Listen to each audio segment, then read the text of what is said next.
Je vais maintenant vous montrer comment vos pensées conscientes et surtout subconscientes affectent votre réalité extérieure.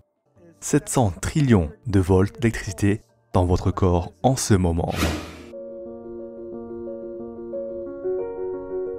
Dans cette nouvelle vidéo, vous allez comprendre comment la science explique que votre pensée fait pour influencer toute votre vie extérieure et manifeste tout ce que vous avez actuellement à vous. Et de plus, comment l'utiliser pour guérir et être en meilleure santé tout en reprogrammant votre esprit subconscient comme expliqué dans la dernière vidéo. Je vais vous montrer la science de comment actuellement fonctionnent les cellules et vous aurez plus de connaissances que la plupart des médecins du monde aujourd'hui parce qu'ils croient encore en les gènes. Vous êtes constitué de 50 trillions de cellules. Et les cellules sont des entités vivantes, de sorte que vous êtes une communauté, non pas seulement une personne. Chaque cellule de votre corps a un voltage négatif à l'intérieur et voltage positif à l'extérieur. Chaque cellule vivante est une batterie. Chaque cellule a environ 1,4 volts et nous avons 50 trillions de cellules dans le corps. Multiplié par 1,4 volts représente 700 trillions de volts d'électricité dans votre corps en ce moment. Avec l'entraînement et la méditation, vous pouvez concentrer cette énergie appelée vibration et vous pouvez utiliser cette énergie pour la guérison. Alors, pendant que vous vous voyez comme une entité physique, la nouvelle physique d'aujourd'hui dit que vous êtes des ondes d'énergie interagissant entre elles en ce moment. Tous les animaux et toutes les plantes communiquent avec la vibration. La gazelle n'a pas à aller jusqu'au lion et lui demander « Es-tu mon ami ?» Parce que, à distance, l'énergie se fait sentir et la gazelle n'y ira pas en raison des mauvaises vibrations. Si nous-mêmes, quand nous étions plus jeunes, apprenons à être sensibles à la vibration, nous ne nous retrouverions pas dans de mauvaises relations et de mauvais endroits. Mais on nous dit généralement de ne pas nous fier à nos sentiments, mais d'écouter ce que les gens disent. Le langage a été conçu pour cacher les sentiments. Le point est que tous les organismes communiquent par vibration et savent s'ils sont dans un bon endroit ou un mauvais endroit en lisant les vibrations. Nous, humains, avons cette capacité mais nous ne sommes pas formés à l'utiliser. Quand on regarde les gens, si je regarde le public ou vous nous regardez, nous voyons les gens comme des particules physiques. Mais c'est une illusion parce que ce que nous sommes sont des vibrations qui interagissent et c'est la raison pour laquelle une personne peut affecter une autre personne juste par leur présence. Et la physique d'aujourd'hui étudie la vibration, pas le monde physique. En physique quantique, nous n'étudions pas les particules, nous étudions les ondes et nous étudions comment les ondes interfèrent. Toutes les vibrations ensemble est appelé le champ vibratoire. Donc vous êtes composé d'atomes, mais vous êtes aussi le champ vibratoire. Vous êtes connecté à tout parce que vous ne pouvez pas séparer les vibrations. Je vais maintenant vous montrer comment vos pensées conscientes et surtout subconscientes affectent votre réalité extérieure. Ceci est une image plus ancienne d'une nouvelle technologie appelée magnétoencéphalogramme, MEG. Avec un EEG, vous mettez des fils sur votre peau et lisez l'activité cérébrale. Avec un MEG, la sonde ne touche même pas votre tête. Vous pouvez lire votre activité cérébrale en dehors de votre tête. Et ceci n'est pas magique, parce que vos pensées ne sont pas contenues dans votre tête. Comme je l'ai dit, les gens ne sont pas des particules, ils sont des vibrations. Et les vibrations deviennent enchevêtrées les uns avec les autres.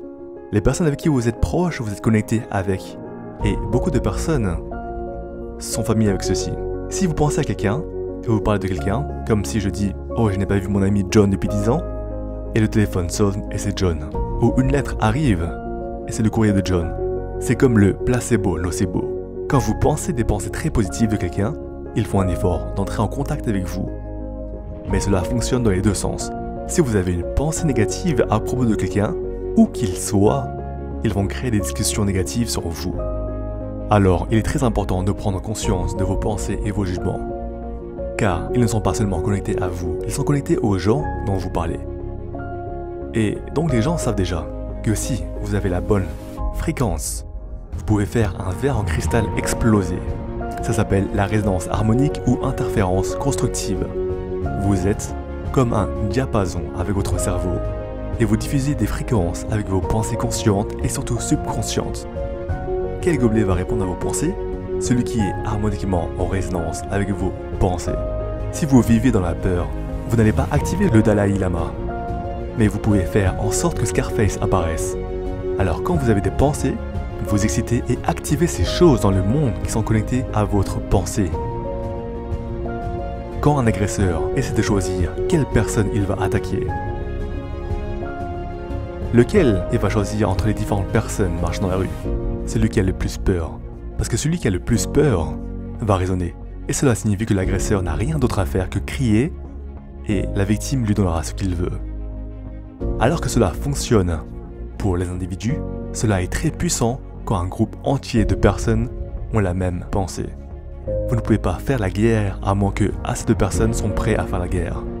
Je vais montrer une photo d'action de masse ici qui est en rapport avec la ville de New York, un an après les incidents du 11 septembre. Voici le 11 septembre 2002, le premier anniversaire de l'attentat.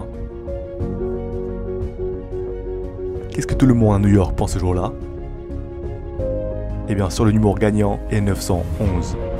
Parce que nous créons collectivement la réalité.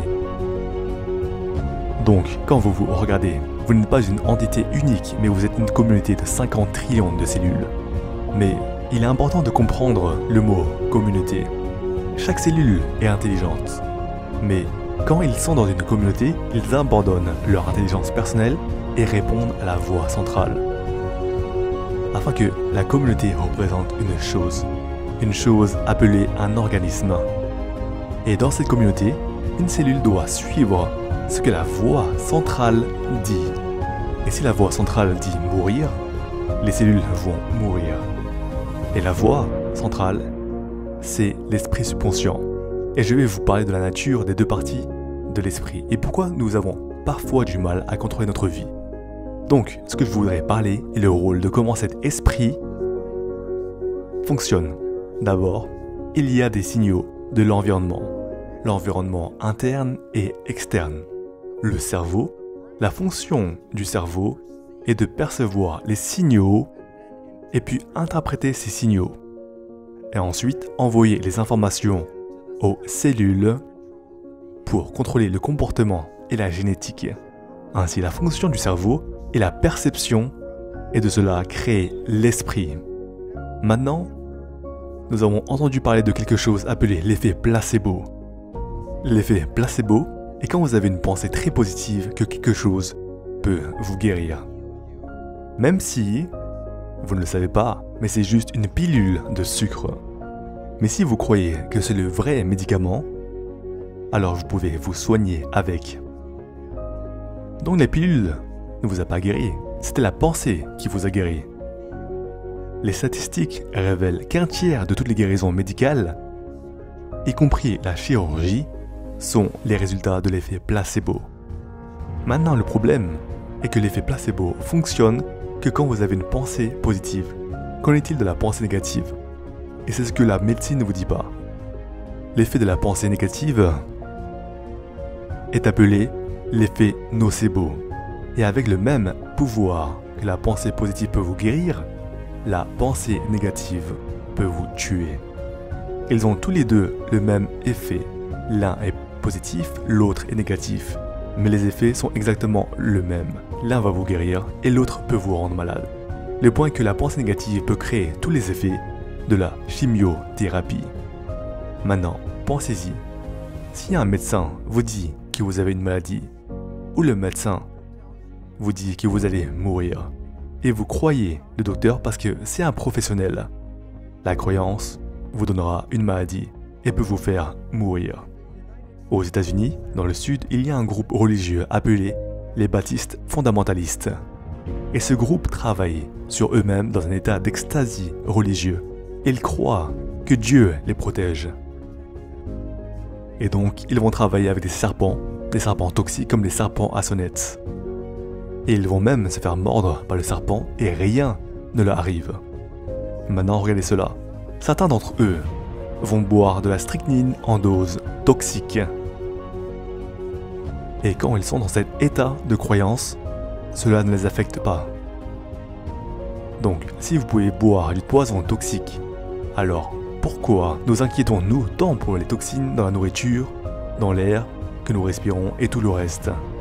Parce que nous croyons que les toxines peuvent nous tuer. Mais même si je sais cela, je ne vais pas boire de la strychnine. Et pourquoi? Parce que ma croyance n'est pas aussi forte que leur croyance.